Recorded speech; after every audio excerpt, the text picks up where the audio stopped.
Yo, guys, it's my birthday! At least at the time when I'm recording this. And you know what that means?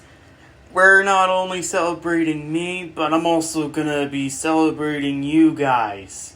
We're gonna be reading more of Eclipse's lore for you guys. Cause I'm pretty sure a lot of people don't know a lot more of background on his character.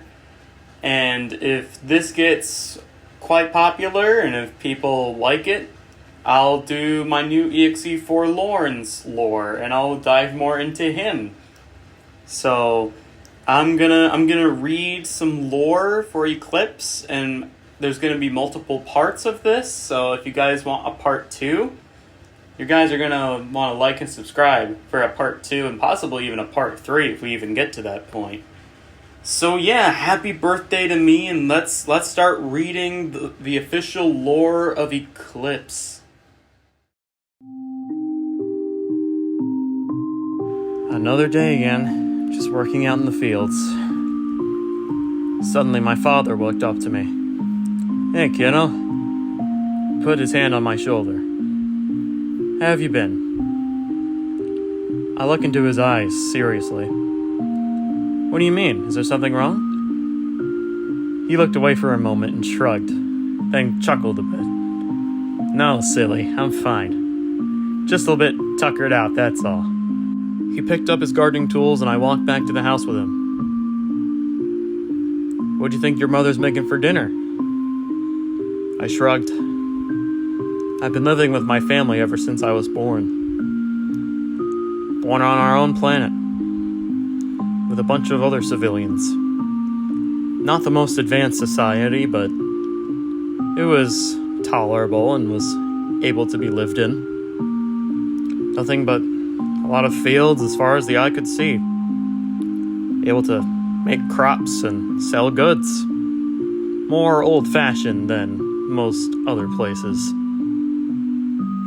As we got back to the house, my mom greeted me with a smile and a hug.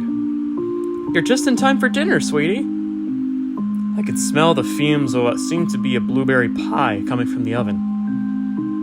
I turned the corner, and there it was, sitting on the countertop, in a bronze pan. It's a big blueberry pie, with a large cherry resting atop it, like a flag on a mountain. Ho ho, doesn't that look good? My father was licking his lips in anticipation. I could tell he was starving after a long day of work. And I was hungry too. I've been working all day, and I could tell that my stomach was growling. It's been bugging me all day, and I just couldn't ignore it anymore. "You hungry too, kiddo?" "Yeah, I'm starving. I can't even handle it anymore. I need to get a piece of that pie." My mother and father laughed. I laughed too. We all sat together at the table and started eating. Talking about what just happened and talking about everything. After we all ate, I wanted to go up to my room. I started walking up the stairs until my parents stopped me. "Eclipse?" "Yeah?" They stopped me in my tracks. They looked at me. "Can we speak with you for a moment?" Sure," I answered with hesitation. What was going on? They looked worried, sad, desperate. I went down the stairs and turned the corner into the living room. My father rocking in his chair, and my mother twiddling her thumbs. I sit down, and I look at them. They both look distressed. "What's wrong? Did you need to tell me something?" "Oh, your mother and I, we're not doing the greatest.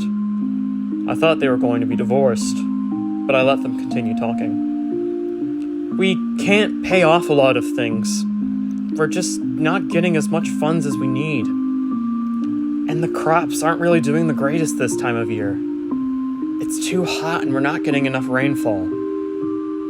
Your mother's right. My father turned to me with a sad look in his eyes. If we can't get enough money, we'll lose our home and we'll lose everything else we own. We need you to try and help us out a little bit. I look at them, sad. I turn back and I look outside. It was pretty scorching hot this time of year. According to my terms, it was around mid-July, and it was around the hottest time of year. On our planet, it can reach up to about 130 degrees, and somehow our kind was able to survive even more heat than that. It's just the crops couldn't handle it. Okay, I'll see what I can do. I'm gonna get a job, and I'm gonna help you guys out no matter what I can do. I'm not gonna let you guys live on the streets alone with ragged old blankets and cans of soup. I'll do whatever it takes. My mother and father looked at each other and smiled at me with tears in their eyes. We know you can do it, kiddo. We know you can. They smiled as a single tear shed down my mother's face. So, I grabbed a navy blue scarf my mother made me when I was young, and I walked out the door, slamming it shut behind me. As I wandered out, looking for at least some help wanted, none. No opportunities awaited me. And after a few days of trying the same thing over and over and over, nothing. No luck. No store, no clerk, nothing. No job or any opportunity flew out at me. I was hopeless. It was no use.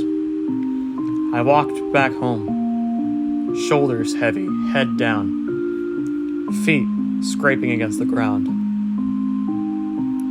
Until in what seemed like a second, after I blinked, I was transported into what seemed like a vast nothingness. It wasn't black. It wasn't anything. It was nothing. Until I heard an ominous voice coming from all around me. I see you've been troubled, child. What do you want? Who are you? I was getting sick of this thing's games already. My patience was already tested from all of the helpless signs that didn't want to guide me there. Ooh, feisty now, are we? I suppose we should greet ourselves properly. Then a shadowy figure came from out of said nothingness.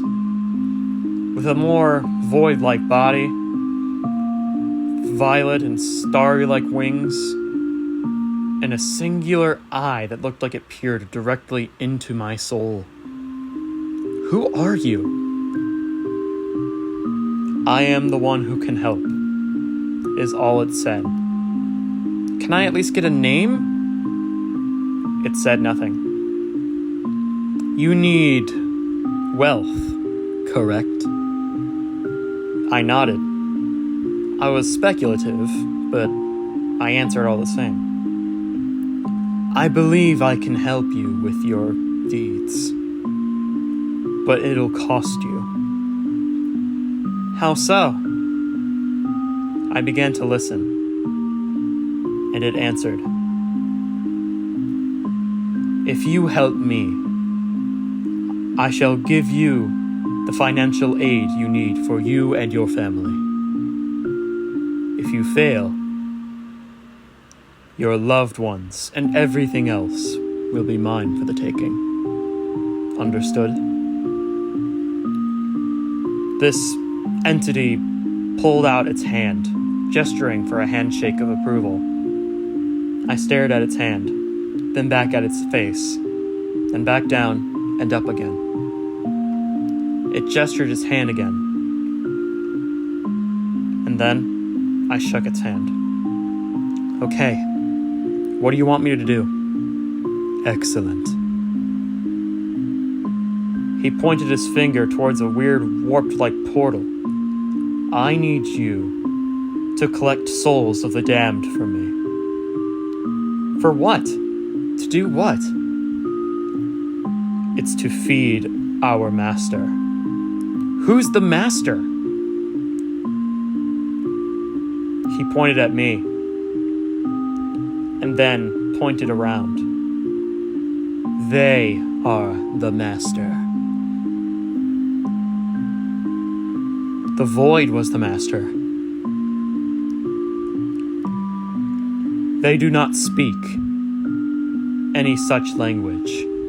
They only speak in action. I did not open that portal. They did. They were listening and watching the whole time. I am merely one of their servants, so do as they please, or suffer the consequences. I swallowed, nervously. Okay, anything to help my family.